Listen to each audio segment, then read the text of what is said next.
बिस्मिल्लाहिर्रहमानिर्रहीम। अस्सलाम वालेकुम। क्या हाल है आप सबका? आई होप आप सब बिल्कुल ठीक होंगे। तो जी आज मैं बना रही थी चिकन के कबाब। उसके लिए मैंने हाफ़ केजी लिया था बोनलेस चिकन और हाफ़ कप चने की दाल रात को भिगो के रख दी थी और वो काफ़ी नरम हो चुकी थी। वो डाली थी और उसके बाद थोड़ी सी अजवाइन डाली थी, साबुत गरम मसाले डाले थे, लहसुन और अदरक डाला था और 3 मीडियम साइज़ के प्याज डाले थे और ये 3 ही मीडियम साइज़ के आलू डाले थे। अगर आप इनको ना मज़ीद बढ़ाना चाहते हैं तो आलू आप मज़ीद ऐड कर सकते हैं। मुझे बाद में एहसास हुआ कि मैंने आलू कम डाले हैं, अगर थोड़े और डाल लेती ना टेस्ट तो वही रहेगा चिकन का। तो उसमें ना मैंने मज़ीद आलू डालने से ना कबाब थोड़े ज़्यादा बन जाने थे। तो अगर मटर आपके पास है तो मटर भी डाल सकती हैं। मेरे पास उस टाइम अवेलेबल नहीं थे, अगर होते तो मैंने मटर भी डाल देने थे। तो ये सारी चीज़ें मैंने पानी में डाल के चूल्हे पे चढ़ा दी और पानी इतना ही डालें कि सारी चीज़ें उसमें गल जाएँ और पानी ड्राई हो जाए। पानी अगर एक्स्ट्रा होगा ना तो यखनी अगर निकाल देंगे तो फिर सारा टेस्ट तो निकल जाएगा। तो इसमें नमक ऐड किया था, बाकी सारी जब ये अच्छी तरह बॉयल हो गए थे, गल गई थी सारी चीज़ें, इनको मैंने कांटे से मैश कर लिया था और ना इसके में बाकी चीज़ें लाल मिर्च, खुश्क धनिया, सब्ज़ धनिया, सब्ज़ लाल मिर्च और ज़ीरा, ये सारी चीज़ें मैंने ऊपर से डाली थी और इनको अच्छी तरह मैंने कूट लिया था डंडे के साथ ना। तो उसके बाद मैंने एक अंडा उसमें शामिल कर दिया था। तो फिर उसके बाद सारा मसाला बहुत अच्छी तरीके से तैयार हो गया था और इसके ना मेरे तकरीबन 25 कबाब तैयार हो गए थे। अगर मैं आलू और मटर वगैरह डालती ना तो इससे 35 से 30 से 35 कबाब आसानी से बन जाते हैं।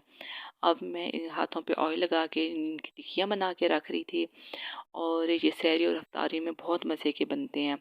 और ये मैं अपने लिए तो सहरी के लिए बना रही थी, क्योंकि सहरी में मुझसे ना सालन से सहरी की जाती है और ना अंडा डेली खाया जाता है। तो मैं ना होता है कि ये मैं फ्रीज़ करके रख दूँगी और 1 या 2 निकाल के फ्राई कर लिए सहरी के लिए। तो अब ये इनकी मैं टिक्कियाँ बना के रख दूँगी। ओवरनाइट मैंने इनको फ्रिज में रख दिया था और सुबह जब निकाला तो बिल्कुल बर्फ़ की तरह जमी पड़ी थी। और इसका ये नहीं होता कि हम ट्रे में या फ्रीज़ कर दें। कभी-कभार ये होता है कि फ्रीज़र ऑफ भी हो जाता है, लाइट चली जाती है तो ऊपर से पानी गिरता है, फिर वो जमता है, फिर उस वजह से फ्राई करने में बड़ी मुश्किल होती है, छींटे उड़ते हैं और इस तरह ना। इसलिए जब ये हो गए थे ना फ्रीज़ तो मैंने इनको पैकेट में डाल के ना, एयर टाइट पैकेट था उसमें डाल के तो इनको रख दिया था। और ईसा ने उसकी मेरी बड़ी हेल्प करवाई थी, उसने पैकेट को पकड़ रखा था और वो भी डालता गया था और मैं भी डालती गई थी। तो इनको ना पैकेट में डाल के एयर टाइट रख दें। तो इसमें ये होगा कि फिर ये आपस में जुड़ेंगे नहीं और ना ही इनको ऊपर से पानी गिरेगा जो बाद में बर्फ़ की तरह जम जाता है, तो वो फिर फ्राई करने में ख़ास तौर पे बड़ी मुश्किल होती है। और ये अब ईसा मेरे साथ डलवा रहा था, पैकेट उसने पकड़ा हुआ था और मैं उसमें डाल रही थी। फिर उसने कहा कि मामा बाकी मैं डालूँगा। मैंने कहा चलिए ठीक है। वो देखता है ना कि जब मामा वीडियो बना रहे हैं जो कि भाग के आता है और फिर मेरी हेल्प करवाना शुरू कर देता है। और ये तकरीबन थे 15 कबाब, 15 से 20 थे। बाकी मैंने पहली इफ्तारी में सॉरी कुछ फ्राई कर लिए थे। तो अब ये आगे सहरी के लिए मैं रखूँगी। ये होता है कि आसानी से आप 15 दिन के लिए, 20 दिन के लिए फ्रीज़ करके रख सकते हैं। अब तो मौसम भी अच्छा है तो ये काफ़ी दिन चल सकते हैं। तो फ्रोज़न आइटम जिस तरह होते हैं ना, बिल्कुल इसी तरह।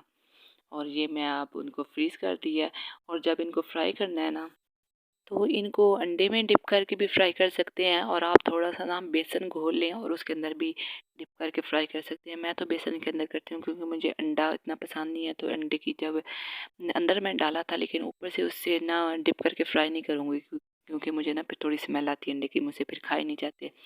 तो ये बिल्कुल ताज़ा उस टाइम बनाए थे तो मैं पहली इफ्तारी में इनको फ्राई कर रही थी, तो मैंने कहा चलें आपको इसका थोड़ा-सा शक्ल दिखा देती हूँ कि ये कैसे बनते हैं। तो आज की रेसिपी आपको पसंद आई होगी, दुआओं में याद रखिएगा, अपना ख्याल रखिएगा। अब दीजिए मुझे इजाज़त। अल्लाह हाफ़िज़।